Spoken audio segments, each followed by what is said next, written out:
अरे भगवान, दुल्हन की डोली लाने में न चाहते हुए भी देरी हो गई। देख रही हो भावना, 8 बजने ही वाले हैं। मैं बोल रहा था ना कि जल्दी से विदाई से निपट लेना, लेकिन तुमने मेरी बात को सीरियस नहीं लिया। अजी मैं तो खुद चाहती थी कि सारे काम बस जल्दी से ही हो जाए, लेकिन बहू ने रोने धोने में इतना वक्त लगा दिया कि कुछ भी जल्दी से नहीं हो पाया। अब आप ज्यादा चिंता मत कीजिए, मैं पहले ही इंतजाम से चली हूँ। मेरे पास बड़ी चादर है, हम सभी बहू को चादर में लपेट कर ले चलेंगे। भावुक और भावना ऐसे ही बारात लौटाते हुए लाते हुए बातें बना रहे थे। वहीं डोली में बैठी हुई दुल्हन को कुछ समझ नहीं आ रहा था। ये सभी 8 बजने को लेकर इतना परेशान क्यों हैं और मुझे चादर में क्यों लपेटने की बात हो रही है? राधा भी ऐसे सोच ही रही थी कि तभी चलते चलते उसकी डोली रुक गई और हम अपने गांव तक पहुंच गए हैं और वो रास्ता भी आ गया है।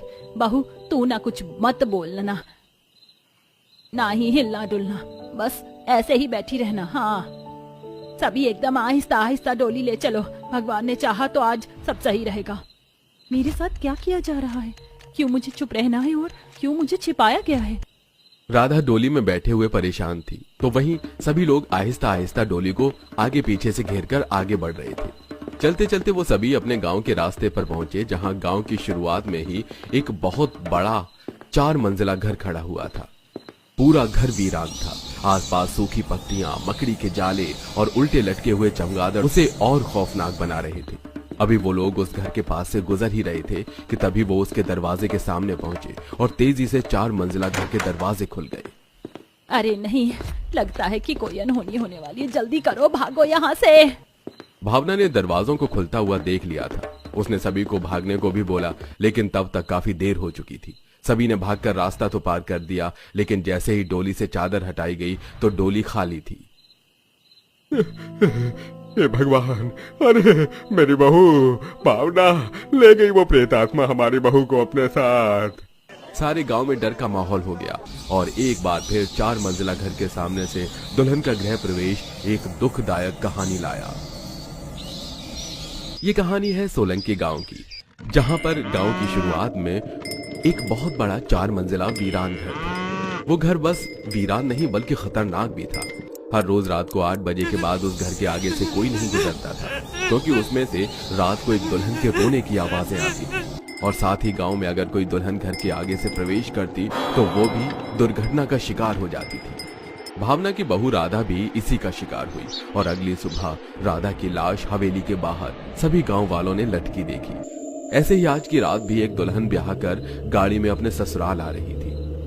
8 तो बज गए हैं, हमारा अब इस वक्त गांव जाना सही भी रहेगा? अरे माँ, हम गाड़ी में हैं। हम गाड़ी को ऐसे 100 की स्पीड पर दौड़ाएंगे कि कोई भी प्रेत आत्मा हमारा पीछा नहीं कर पाएगी। वो बात तो तेरी सही है जतिन, लेकिन फिर भी मेरा दिल घबरा रहा है और मुझे तो उस 4 मंजिला घर से किसी के रोने की आवाज भी आ रही है। अरे माँ, वो आपका वहम है। अच्छा रानी माँ और बाबा, तीनों अब जरा जमकर बैठ जाओ, मैं बहुत तेज गाड़ी को निकालने वाला हूँ। जतिन ने ऐसे बोलकर 4 मंजिला घर के सामने से बिजली की रफ्तार से गाड़ी निकाली, लेकिन जैसे ही वो लोग उसके आगे से गुजरे तो गाड़ी से जतिन की दुल्हन भी गायब थी। क्यों रानी और माँ, क्या बोलती हो मेरी ड्राइविंग के बारे में? अरे बेटा, रानी गायब हो गई। क्या? छोड़ दो, कौन हो तुम? जाने दो मुझे, आज ही तो मेरी शादी हुई है। बहुत अरमान है मेरे दिल में, जाने दो मुझे। अरमान तो मेरे भी थे दिल में। शादी करके तो मैं भी आई थी, लेकिन इस बुज़दिल दुनिया ने मुझे जीने नहीं दिया। तो मैं क्यों किसी पर रहम खाऊं? बोल, तू मरेगी। माया ने ऐसे बोलकर रानी के बाल पकड़ लिए और अपने वीरान 4 मंजिला घर की सीढ़ियों पर वो उसे लेकर चढ़ने लगी। रानी को बहुत दर्द हो रहा था, लेकिन माया ने उस पर जरा भी रहम नहीं किया। वो उसे इसी तरह अपने घर की छत पर लाई और उसकी मुंडी घुमाकर उसने रानी को अपनी हवेली की 4थी मंजिल पर टांग दिया। अगली सुबह इस दर्दनाक मौत का नजारा सारे गांव ने देखा, जिससे सभी की रूह कांप गई। मेरी बहू को कितनी बेरहमी से मार डाला उस चुड़ैल ने। सारे गांव में दहशत थी। ऐसे कुछ दिनों के बाद गांव में एक बारात और बहू को लेकर आई। इस बार भी बहू डोली में थी। जैसे ही वो लोग 4 मंजिला घर के आगे पहुंचे तो चुड़ैल ने अपने घर के दरवाजे खोल दिए और इस बार माया खुद बाहर आई। चुड़ैल भागो, चुड़ैल, ये तो सच में चुड़ैल है। अरे अरे भागो रे भैया, अगर जान प्यारी है तो। चुड़ैल छोड़ दे, जाने दे हमें।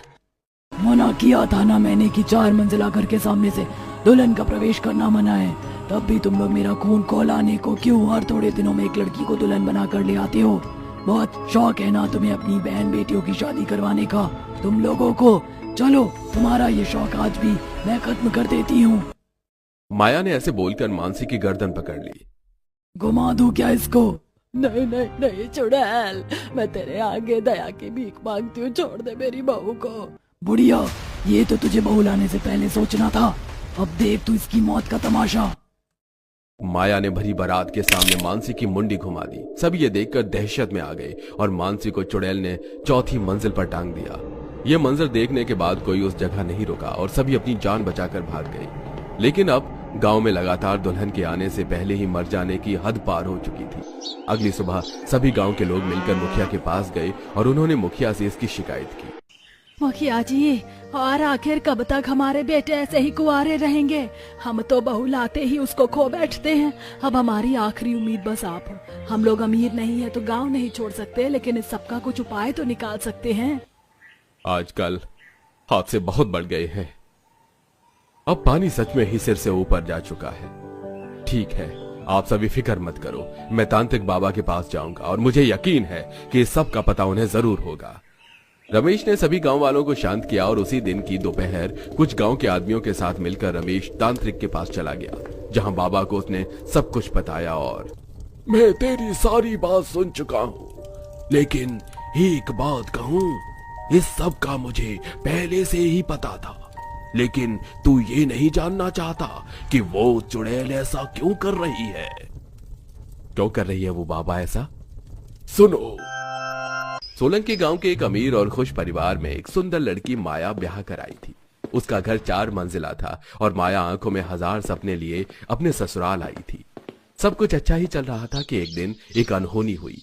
माया की शादी के पहले ही दिन उसके ससुराल में कुछ गुंडों ने हमला कर दिया। उस वक्त माया बाथरूम में थी। ये बाहर से कैसी आवाजें आ रही हैं? ये खुल क्यों नहीं रहा है? लगता है कि घर में लुटेरे आ गए हैं।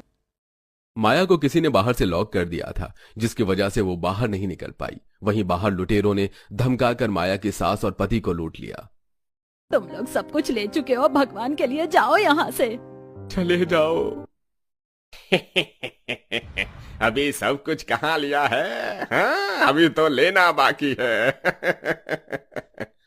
लुटेरों ने ऐसे बोलकर माया की सास और उसके पति को गोलियों से भून दिया। माया ने भी सब कुछ बाथरूम में सुना, लेकिन वो कुछ कर नहीं पाई। माया का घर इतना बड़ा था कि उसने बाहर आवाज भी देनी चाहिए, लेकिन किसी ने उसकी आवाज नहीं सुनी। अंत में माया घुट घुट कर बाथरूम में ही मर गई, लेकिन उसके अधूरे ख्वाब और बदले की आग ने उसे मुक्त नहीं होने दिया। और तभी से वो चुड़ैल बनकर किसी भी सुहागन का घर नहीं बसने देती। बुरा हुआ उस लड़की के साथ भी, लेकिन बाबा, इस तरह हम अपने बेटों को कुंवारा भी तो नहीं रखेंगे ना। जिन्होंने उसकी जान ली वो लोग तो न जाने कौन थे। इसकी सजा मासूमों को क्यों मिले? बाबा, आपके पास कोई तो उपाय होगा जो हमें उस चुड़ैल से मुक्ति मिल पाए। हर बार काम आसान नहीं होते हैं। एक सुहागन चुड़ैल जिसकी इच्छाएं अधूरी हैं, साथ ही उसका सुहाग के कत्ल कर दिया गया। तुम्हें लगता है उसे काबू कर पाना आसान होगा? वो तड़पती हुई चुड़ैल है, इसलिए उससे छेड़छाड़ अपनी मौत को दावत देना है। लेकिन हाँ, एक उपाय हो सकता है। चुड़ैल के 4 मंजिला घर के सामने से दुल्हन का प्रवेश करना मना है, पर पीछे से तो ऐसा कुछ नहीं है ना। मैं चुड़ैल के घर के इर्द गिर्द भभूति रेखाएं बना दूंगा जो उसे बाहर आने से रोकेंगी, और तुम उसके घर के पीछे से रास्ता बनाना। इस तरह ही मासूमों का बचाव हो सकता है। बहुत बहुत शुक्रिया बाबा जी, आपने जो बोला मैं वैसे ही करूंगा। रमेश ने बाबा के आदेश का पालन किया। बाबा ने 4 मंजिला घर को रेखाओं में कैद कर दिया और मुखिया ने उसके पीछे से नया गांव में प्रवेश का रास्ता बनवाया।